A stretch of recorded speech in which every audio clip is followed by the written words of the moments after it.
রাসূল যুদ্ধে নতুন বিবাহ করলেন। এই স্বামী স্ত্রী কথাবার্তা করে মোটামুটি একটা তার আনন্দের মধ্যে যাবে। এই সময় শব্দ আসলো, কাতলা মুহাম্মদ। কি মুহাম্মদ কত হয়ে গেছে? বিবিকে বলল, বিবি এই পর্যন্তই তোমার সাথে আমার পরিচয়,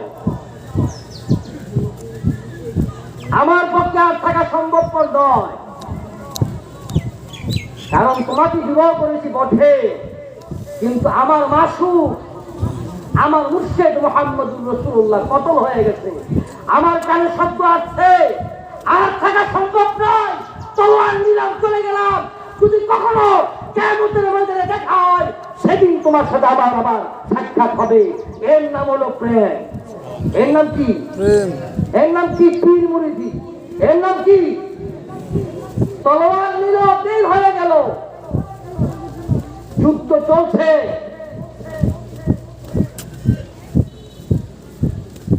যুদ্ধক্ষেত্রে মারা গেল। যারা যুদ্ধে শাহাদাত হয় তাদের গোসল হয় না। নব স্ত্রী খবর পেল স্বামী মারা গেছে।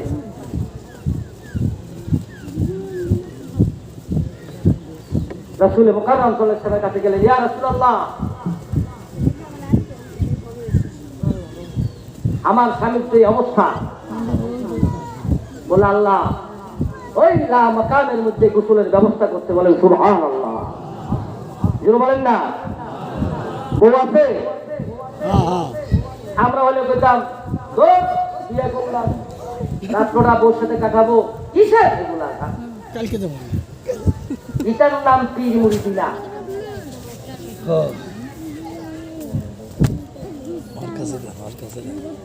সকল কিছুর মূলে মুহাম্মদ। আর এই মুহাম্মাদি নূর বাবা ইকবাল নূর বলেন সুবহানাল্লাহ। বাবা জালাল নূরের গাউসুল আজম শুনেছেন। অনেক দেশ ঘুরানোর প্রয়োজন নাই।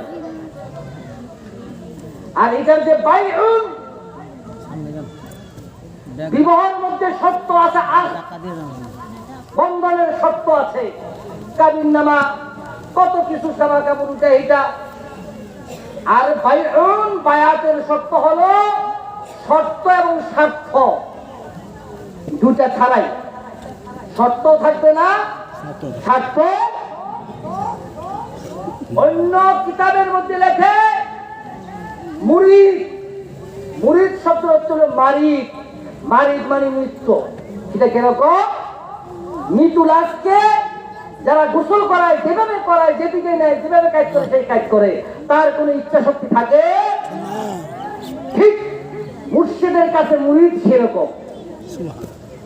তাহলে আপনার পেটের ব্যথা এটা বলেন কিভাবে? আপনার মুর্শিদ কি আপনাকে দেখে না? কথা বলে না কেন? যখন কোন মুরিদ, এটা গাউসে পাকের কথা, কোন মুরিদ যখন মুর্শিদের কাছে নালিশ করে, তখন বুঝা যায় তার অন্তরের মধ্যে মুর্শিদ নাই, তার মধ্যে মুর্শিদ নাই, জাহেরও নাই, বাতেনও। তরিকতের বন্ধন এমন একটি, যে মুরিদ সেই তার মুর্শিদ দ্বারাই পরিচালিত। বলেন সুবহানাল্লাহ, যেটা বলেন না। গাউসে পাক বলছে, কোন মুরিদ যখন মুর্শিদের কাছে নালিশ করে, তখন বোঝা যায় মুর্শিদ আলাদা, সে আলাদা। তো মুরিদ আর মুর্শিদ যদি আলাদা থাকে, সেটাকে পীর মুরিদি বলে। পীর মুরিদি হলো এক থেকে একক হওয়া, একবিত হওয়া। দুটি সত্তায় একটি অঙ্গের অঙ্গীন হওয়ার নাম হচ্ছে পীর মুরিদি। আর ওই জায়গায় যে যাবে সে দরবেশ হবে।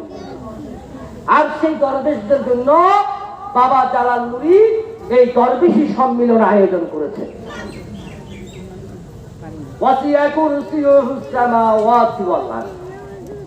কথাটা কি বুঝতে পারছেন? নিজের দিকে নিজে তাকান, বুঝেন। এখন তো মুরিদ বাড়ানোর জন্য চলছে, ওই খলিফা, ওই খলিফা, সেই খলিফা। কারণ কি? কারণটা কি? একজন খলিফা হওয়ার জন্য তার কি গুণাগুণ? মাকরাউল উলুম কিতাবের মধ্যে শুরু কাবা লিখে গেছেন। অত কিছু তো লাগে না। গদির যোগ্য যখন মুরিদ হয় তখন সে মুর্শিদ তাকে খেলাফত দিবে। অর্থাৎ তাকে দেখলে শুরু জ্ঞান পাওয়া যাবে। ইকবাল নুরির জ্ঞান কি পাওয়া যাবে বলেন? তো যার কাছে গেলে আপনার মুর্শিদের জ্ঞান পাইবেন তার কাছেই তো। এখন আরেকটা জায়গা কি করেছে দেখবেন, লোকে বলে মুরিদ হইতে ঠিক আছে, আবার সমালোচনা করে। পীর পাঞ্জাবি এরকম পড়লো কেন, মাথার টুপি এরকম নিল কেন? যেই মুরিদের দৃষ্টিতে পীর সমালোচনায় আসে, বুঝতে হবে তার কালবের মধ্যে পোকা ধরেছে। তার কালবে কি ধরেছে? পোকা ধরেছে। ওই আর কখনো আর পবিত্র হবে? পৃথিবীতে কোন শপথ ভঙ্গ করলে তার কাফারা আছে। পীর মুরিদির বায়াতের শপথ ভঙ্গ করলে কিয়ামতের ময়দানেও তার কোন মুক্তি নাই। মুক্তি এই শর্ত ভঙ্গ করার। অনেকে কয় রহিমের কাছে মুরিদ জায়গাবাদ, করিমের কাছে মুরিদ হবে। অনেক জায়গায় আছে মুরিদ এক জায়গায়, মুরিদ হওয়ার জায়গা পরিবর্তন করার কোন সুযোগ নাই।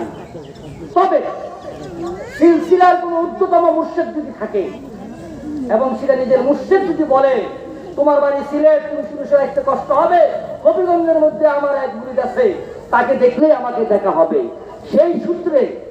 অথবা আব্দুর রহিম আছে, তিনি আমার মধ্যে দিয়ে তরিকার এক ঊর্ধ্বতম মুর্শিদ, তার কাছে গেলে তুমি ফয়েজ পাবা, তাহলে যাবা। আর এ তো শুরু নিষেধে আছে। মুর্শিদের আশ্বাস দিলে যেজন জিয়ারতে যায়, কোথায় চাক যায়, নির্জন হারাইবে গেলে চাক যায়। গত রাত্রে হজের আলোচনা হয়েছে, জানি না কে কোন দিকে কথা মুর্শিদ কেবলা বলছেন। মুর্শিদের নির্দেশ ছাড়া হজও যাওয়া যাবে না, উমরাও যাওয়া যাবে। কে যাবে হজ করতে? যাবে কে?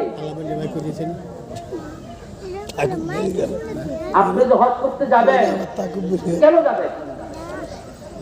এই জন্য কবি বলে বায়াতে সালাম সুরতে मैं क्यों काबा है, काबा आकर नजरे वो है, तू मैं क्यों काबा आए। तो কি বলতেছে বায়াতে সালাম, আমাদের যে তরিকা এটাকে বলে, মুর্শিদকে ফার্সি ভাষায় সনম বলা হয়, প্রেমাস্পদ।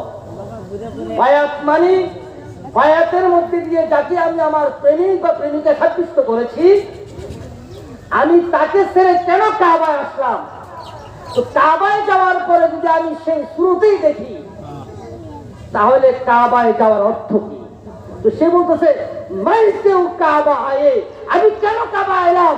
আমি বাড়িতে যে সুরত দেখলাম, কাবাতেও সেই সুরত দেখলাম। বলেন সুবহানাল্লাহ। আমার মুর্শিদ কেবলা বাবা জালাল নুরি, তিনিও মক্কা গিয়েছেন, তবে তিনি মুর্শিদকে নিয়ে গিয়েছেন, মুর্শিদের নির্দেশে গিয়েছেন। এখন সেখানে গিয়েও তিনি তার মুর্শিদকে পেয়েছে। বলেন সুবহানাল্লাহ। বাবা জালাল নুরি তার আজকে রওজা মুবারক, সেখানে আমাদেরকে সামনাসামনি বলেছে। তিনি মক্কায় যাওয়ার পরে যখন বাইতুল্লাহ ঘুরতেছিলেন, তখন তিনার মধ্যে কৌতূহল হলো যে আমি যে প্রভুর আরাধনা করি, সেই প্রভু আর সুরেশ্বরী কি আলাদা না একজন? সুবহানাল্লাহ। সেই সুরেশ্বরী এটা একটা বাহ্যিক ভাব। আমার মুর্শিদ কেবলা এই খেয়াল করার সাথে সাথেই গাউসুল আজম সুরেশ্বরী কাবা গিলাবের ভিতর থেকে বলতেছে, হে জালাল, আমি তোমার সুরেশ্বরী। সুবহানাল্লাহ, সুবহানাল্লাহ। কথাটা বুঝে আসছে? এটাকে বলা হয় বায়াতুল সনম। তো পীর মুরিদ